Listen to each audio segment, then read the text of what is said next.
सप्तदशः पाठ 17वां पाठ सुभाषितानि। पहला सुभाषित। महाजनस्य संसर्ग कस्य न उन्नतिकारकः पद्मपत स्थितं तोयं धत्ते मुक्ता फलम श्रियम। अब इसके शब्दार्थ हो गए।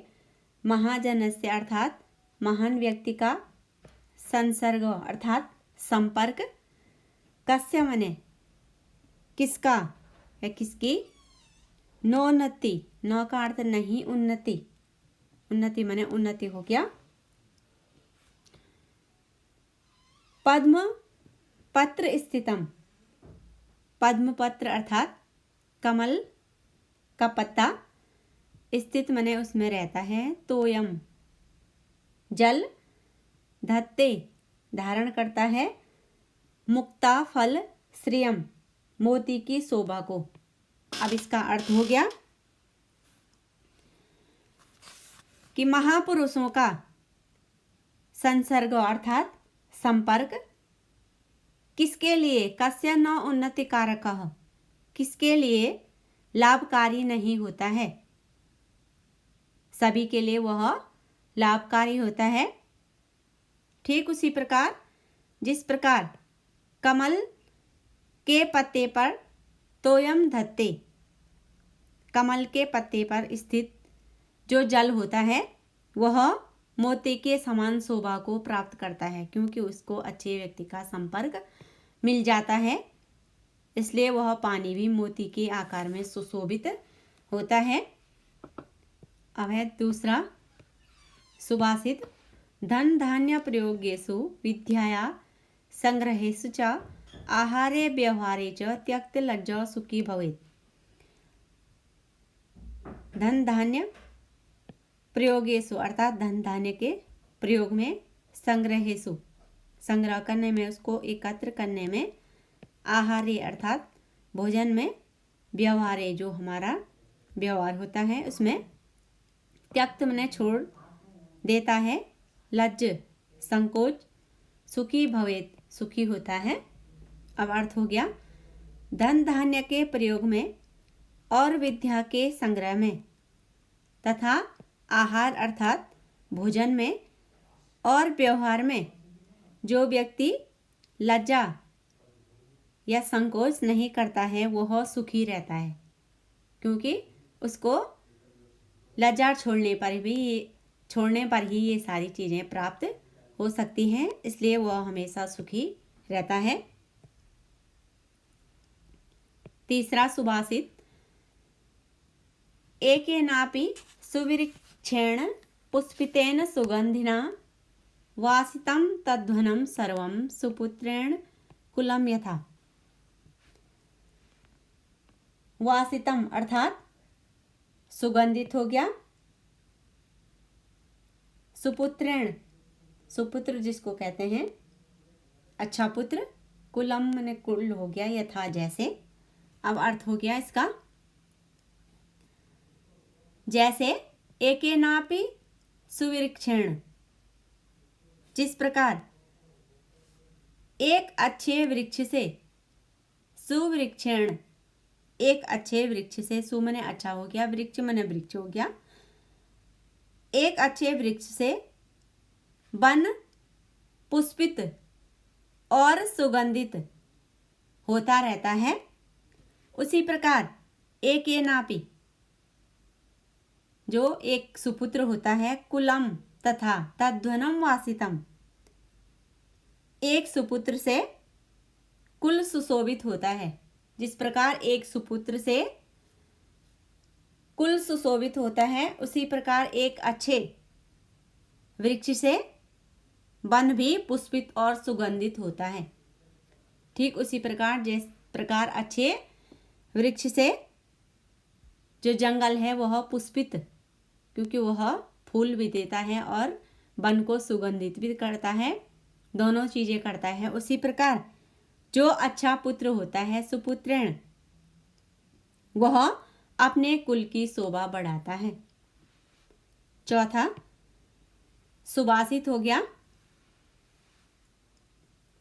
गुणा मने गुण हो गया, गुण येसु, गुणियों में, भवंती होता है, निर्गुणम जो गुण से रहित होता है, सुस्वादु तोयम, तोयम माने जल हो गया, स्वादिष्ट जल हो गया, परवहंती निकलती हैं, उत्पन्न होती हैं, नद्यो नदियाँ, समुद्रम आसाध्य, समुद्र को आसाध्य माने प्राप्त करके, भवंत अपेया पीने योग्य नहीं होती हैं। अब इसका अर्थ हो गया, गुणियों में गुण प्रवेश करके गुण बन जाते हैं, जबकि ते निर्गुणम प्राप्य भवंति दोषा, जबकि निर्गुण में प्रवेश करके वही गुण दोष उत्पन्न कर देते हैं। ठीक उसी प्रकार जिस प्रकार नदियों का पानी, नद्यम स्वादु तोयम प्रवहंति, जिस प्रकार नदियों का जल जब तक बहता रहता है तभी तक स्वादिष्ट होता है, लेकिन जैसे ही वह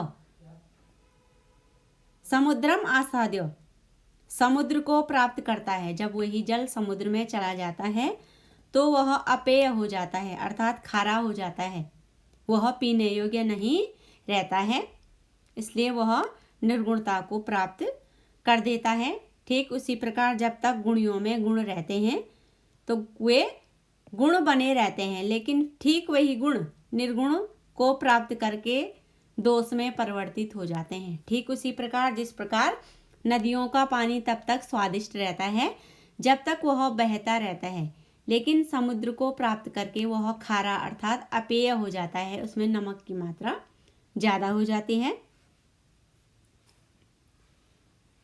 पांचवा सुभाषित, साहित्य संगीत कला विहीन, साक्षात पशु पुच्छ विषाणहीन, तृणम न खादन्ति जीवन मानम, तद भागधेयम परमम पशूनाम। साहित्य संगीत और कला से हीन,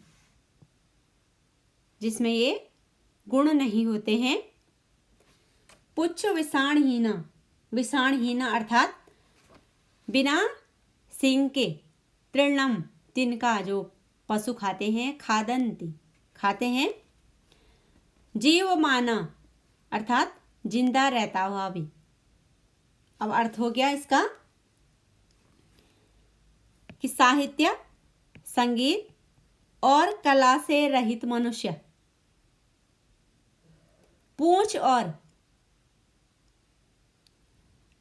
सींगों से रहित साक्षात पशु होता है, उस पे पूंछ भी नहीं होती है, सींग भी नहीं होते हैं, पुच्छ विषाणहीन, उस पर पूंछ नहीं होती है और सींग भी नहीं होते हैं, विषाणहीन, विषाणहीन अर्थात बिना सींग के होता है, और वह जीवित रहता है उस पशु के समान, तृणम न खादन्ति, जबकि वह चारा नहीं खाता है, किंतु जो परम पशु हैं उनमें उनका हिस्सा होता है, पशुओं में उसकी गिनती होती है।